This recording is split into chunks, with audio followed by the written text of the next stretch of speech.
And welcome back, everyone. Welcome back to something that's a little bit different, something that's a little bit special. We do have this every now and then. We have a replay cast, a viewer replay cast submitted by the people in the chat. If you want your own replay casted, then we do have a point redemption. We do have point redemptions in the chat as well associated with this. I believe it's 10,000 channel points, so it's quite a lot. You do have to maybe get some gamba going as well, get some gambling going if you want to try to actually have us cover your replays. Again, we do it just because this is not something we do all the time. It's not a regular thing. You know, every week or maybe once a week or once every couple of weeks, we do accumulate some replays, and then bam, we can cover them one after the other. Oh, so for now, we have 4 replays set up here, and again, it doesn't matter, you know, what kind of league you're in, whether you're bronze, silver, gold, diamond, masters, GM. We have had some pro players have replays redeemed as well. Players like Night Phoenix, players like Demi, always a little good fun. Even Trigger's even redeemed replays before. So it's always a lot of good fun at covering all of that.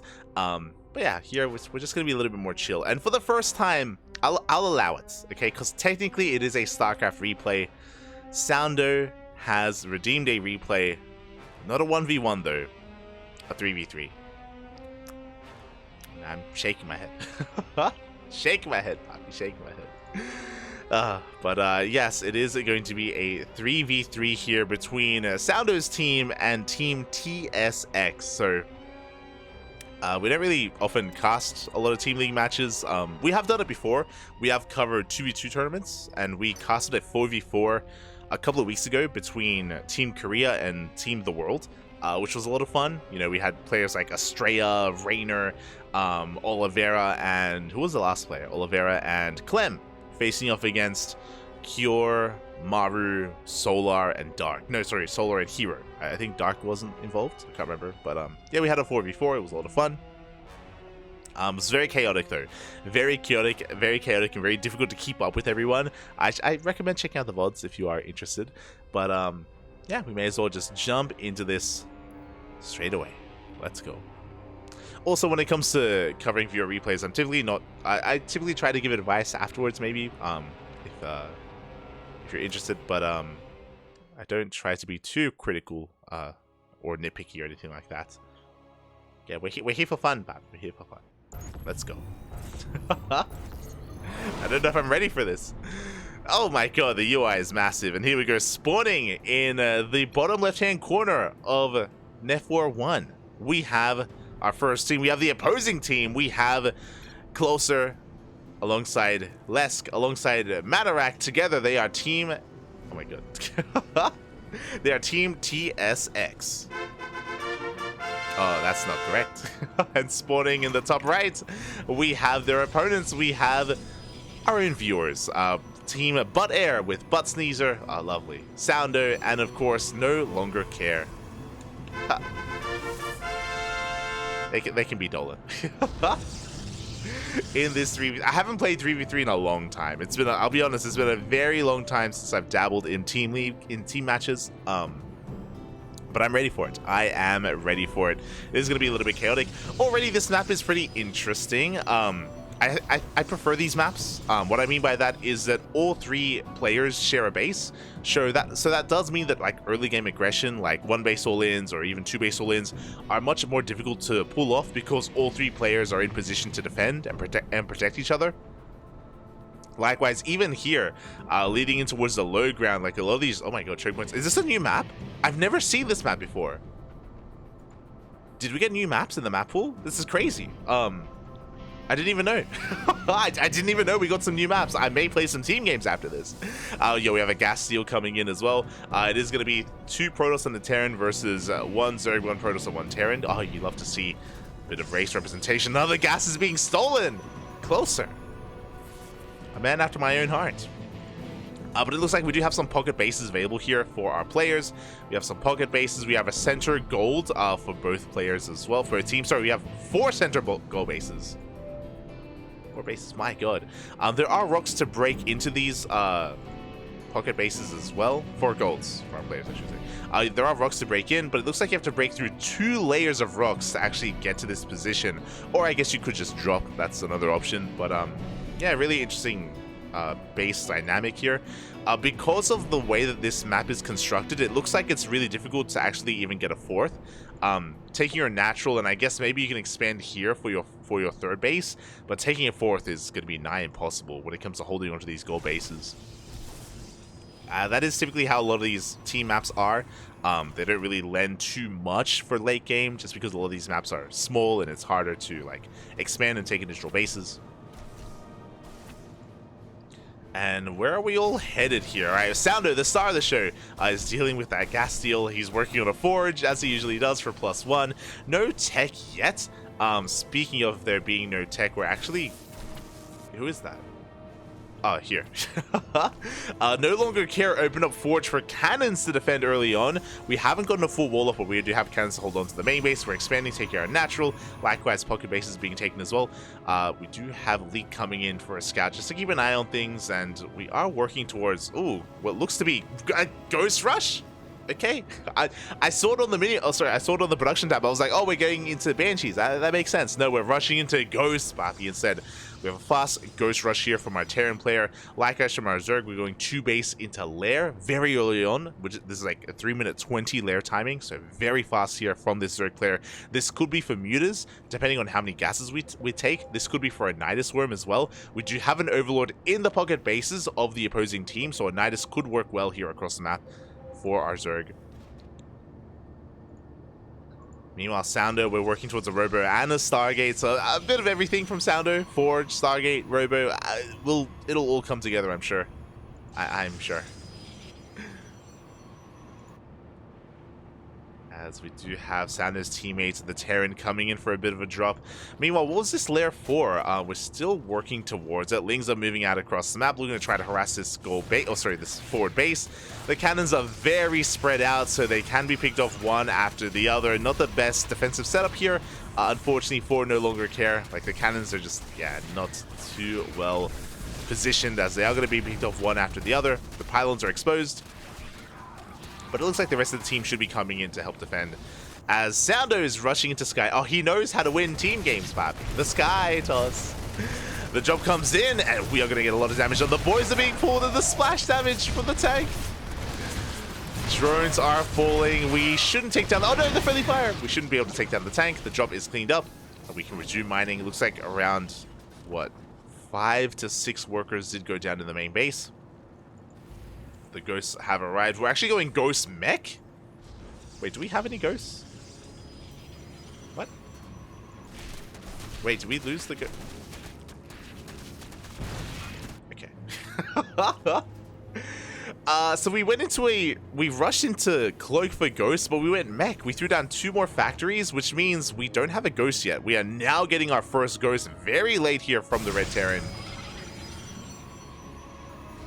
as carriers are on the way in. If you're familiar with team games, you would know that Skytoss is mech and Skytoss are the 2 kind of big deciding factors in team games. They are the meta. If you follow competitive team games, then yeah, they are just like really what you want to be going for. They trade so efficiently, and you can even feed your Protoss teammate as well, or even Terran teammate if they're going mech, to really get into things. Oh my god, we floated into the gold. I didn't even know there are gold bases. There's more golds. There's 5 gold bases on this map. Sorry, 6. That's crazy. There's so much.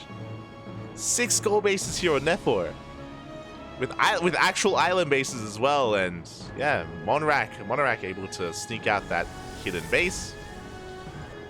It's been so long since we've had a real island base as well. I love it. It's beautiful. Meanwhile, we just have Lesk actually not just use this lair to rush into any form of tech, but he actually went for the gold base himself. He's going for an infestation bit. Infestors are on the way. 2 Protoss players going Skytoss. They know how to play, Papi. They know how to play. No Longer Care also throwing down 3 more Stargates. We are racing into pure Skytoss here between these 2 Protoss players. With their powers combined, they can snowball out of control. Meanwhile, Monarch, he didn't just want 1 island base, he wants a 2nd island base as well, as he's floating over towards the top left, taking all the gold bases, Papi. Now, I appreciate the amount of minerals that he's going to have, but the reality is, you can see, if we're going mech, and we do have additional factories, then gas. Sorry, minerals isn't really the most important thing. Gas is. I guess he can feed his teammates, so that will help, I guess. He can support his teammates by giving him, or giving them their his resources. As we actually haven't really had any big fights. We've been kind of like no rush 15 at the moment. We're just turtling on up. When it comes to our blue Terran player, he's rushing into Sky Terran, into BCs. Again, clearly Saundo and his friends, they know how to play team games. Sky Toss and Sky Terran, it's what we want. Well, the Oracles are going to be checking these island bases. They do come across a mineral line. They should be able to completely shut it down. And meanwhile, when it comes to our opposing players, we have more of a gateway-centric army from the Protoss. From the Zerg, it's going to be Ling, Roach, Infestor. And from the Terran, we have Mech Ghost. I do like the Terran's composition the most, as he's making nukes. Making nukes as we speak. But I'm not too convinced here by the Zerg and Protoss compositions as well. As, yeah, the goal base is completely annihilated. Forced lift up. Forced to be lifted, and the rocks are being knocked down as well. Turrets are being thrown down to protect these island bases. You love to see it. And it does look like we want to try and set up a push here. But it does feel like, again, Saundo's team, Bud Air, is actually, yeah, having a better handle of this, like, composition-wise. It looks like we're going Mass Void Ray alongside Mass Carrier.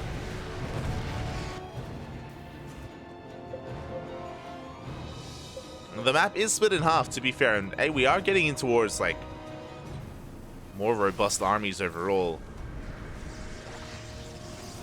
Hey, we can fungal the Oracles. But the Infestors, they're being focused down one after the other. Clutch Fungal there will barely save the Infestors as well. What I will say is that, to be a little bit critical, Saundo and his teammates, they're banking a lot of resources. They're not actually spending their resources efficiently. I do think by this point, Saundo, his Protoss and his Terran teammates, they could have maxed out if they wanted to. But again, their resource spendage isn't ideal.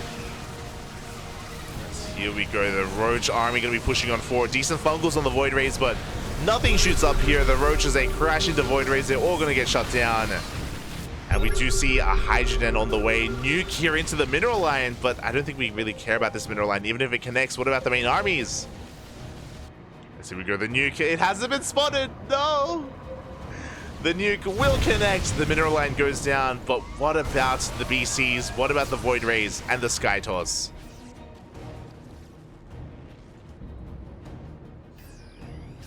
As I still rate the armies of our blue team far higher than that of the red. Again, we still have just tanks here in position. We are making 3 nukes at a time. Nukes are on the way. How many ghosts do we have?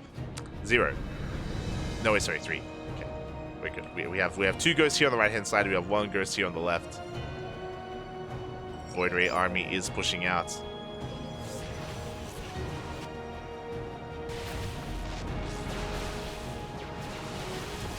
Starcraft is such a beautiful game.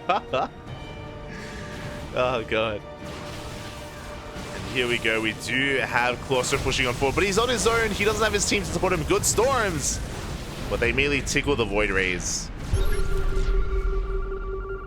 As this is the other problem here for our red team, is that our armies are pretty disjointed. Earlier we had the Zerg player push in by himself, as another nuke does connect and just take out a mineral line. But earlier we had the Zerg player come in on their own. We now have the Protoss pushing in on their own, and the Terran hasn't really done much. The Terran has been harassing with nukes. That is all they've been really adding here, and all the value they've been adding to their team. Is, my god, that's a lot of turrets. What are we doing right now? Ay, ay, ay. Monarch, he supply blocked. I just realized he's spending all of his money on turrets. And here we go. We have Void Rays towards the bottom right. We have Carriers towards the top left.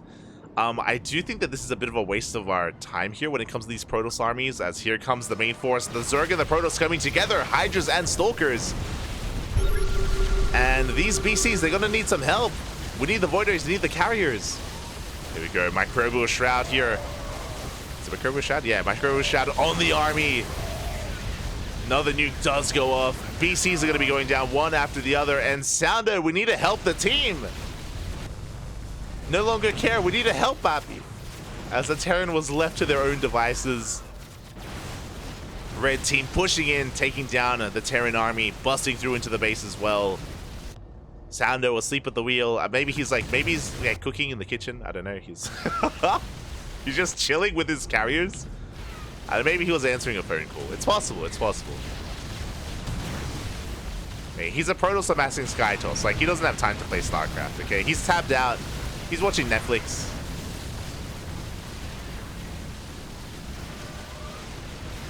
As the Void Rays do turn back around, and we will be able to clean up this army. The mine shots go off as well. As we do have the carriers taking down the top left base. Nuke going off here in the middle of the stack defense. Not in the middle line, unfortunately. And even though blue team did lose a base, they did clean up the entire armies. And red team has nothing at this point. We have a couple of tanks thrown around. Both fringe bases have been cleaned up, and looking at the units we have 10 stalkers, 48 lings, and we got 9 tanks. We just don't really have much left. Really, red team had just amassed everything, focused on that one push, and it barely didn't break through.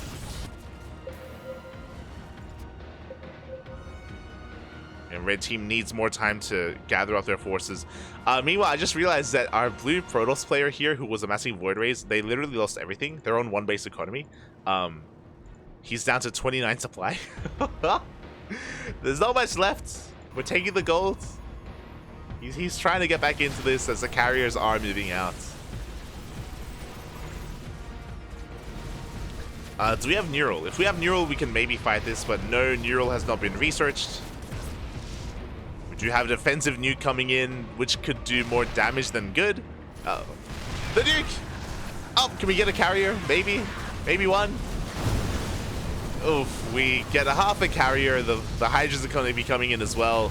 Decent microbial shroud. Another nuke on the army! But we're running out of Hydras. We're running out of forces. The nuke will zone away the carriers at least. Oh no, we cancelled it. We cancelled the nuke. As, yeah, from here, these carriers, they can snowball out of control. We'd have some Archons, though.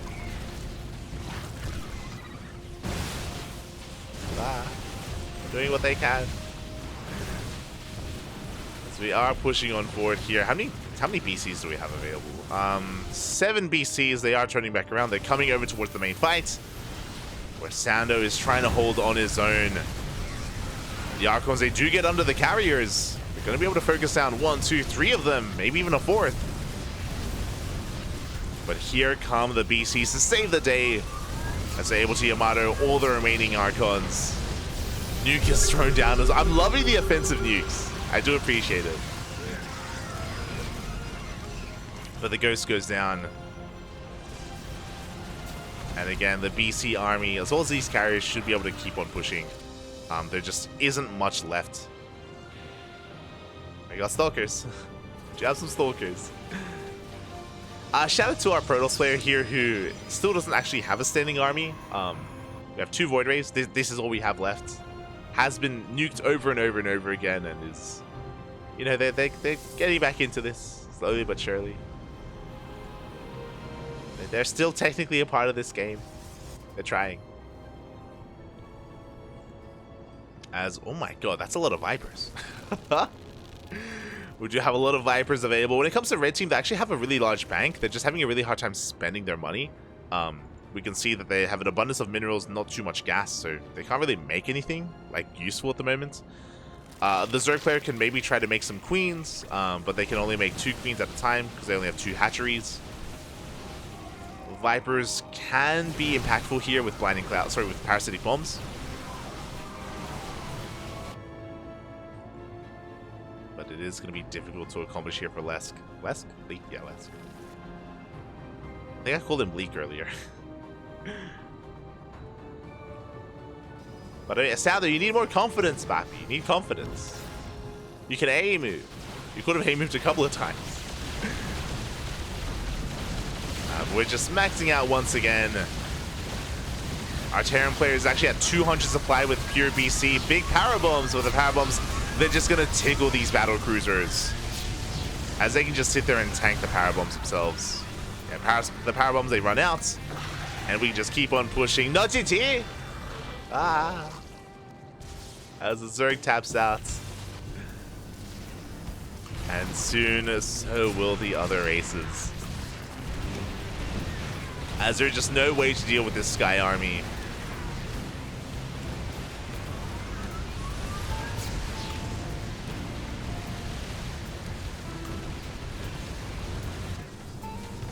Oh, we're making... let's go. No longer care. The MVP, he made some additional... He's helping.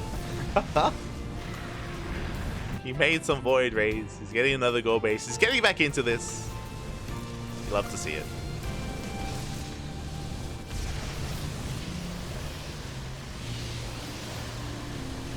Oh god, are they gonna make us kill all the buildings? No shot. We do have an Archon Stalker army coming in. We're able to collapse all these carriers from Saundo. We're actually gonna be able to kill quite a number of them, actually. Not too bad. But the BCs come in, and even though we can kill these carriers, the battle cruisers, they about everything else. The Stalker army will fall. And GG gets called. Team Bud Air, Saundo's team will take the 3v3. GG. GG, well played. Oh, do we have another? Oh, we do. We have another replay. We have another replay redemption. Shout out to Mito in the chat. Shout out to Mito. But GG, again, Saundo, you know, making use of his carriers towards the end there. Let's go. And yeah, that's typically how Team League matches go. Sorry, Team League. Team matches go. Team games even. Yeah, rushing into Skytos or even BCs. The reason for it, just for some context, is just because like there are so few bases and you don't have as much of a. It's harder to get a strong economy in team games as well. Like it can be hard to slowly trade out against a more efficient army like that, unless you have it yourself. So they usually do have quite a bit of dominance there. But GG, well played, Saundo, well played. Este Saundo. As we're getting ready for our next replay. I don't know if there's much to really get into because it is a Team League match, but our next game is going to be a 1v1. Thankfully, on Alkione, on the new patch.